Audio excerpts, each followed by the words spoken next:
Hi, my name is Michelle and I'm a final year composition student here in UPH, and today I'm going to show you how I usually approach making a short composition on the piano. So one of the main things that I personally think you should start with is trying to find an idea or your inspiration. I like to take inspiration from everyday life and try to translate it or express it through my musical language.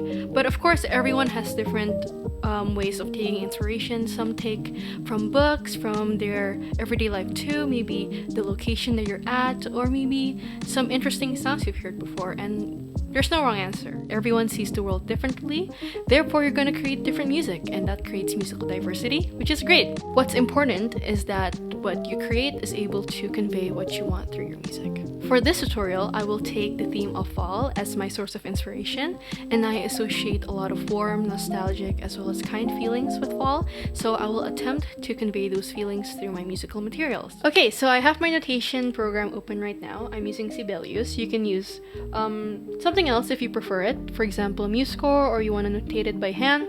It's all up to you. I'm going to make sure to input my time signature and also my key signature. I'll be composing in 4x4 with the key of G sharp minor. Let's start composing.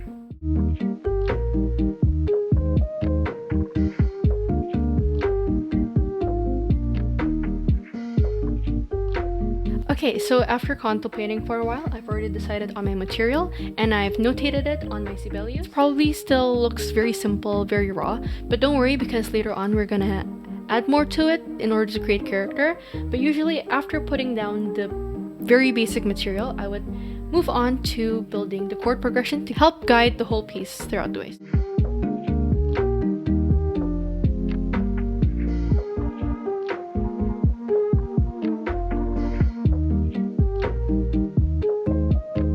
Next step is to develop the material and create an accompaniment. I would add some embellishments, for example, maybe adding chords to create more color. I would also do very subtle or like small rhythm alterations or pitch alterations as well. Or maybe taking a small part of that theme and then inversing it to create a different kind of movement. Lastly, we need to end on a cadence. Now, traditionally, people would end the piece on the tonic, or the first chord of the scale, which is in G sharp minor in my case. However, I want to mix it up a bit. Instead of having a very closed cadence, I would want a more open ending to kind of signify that this feeling of fall can be an everlasting kind of feel. My piece will be played by my very good friend Darlene, so I hope you enjoyed the performance. But before that, I would like to thank you for watching this video, and I hope that you learned something from me. So I'll see you in the next video.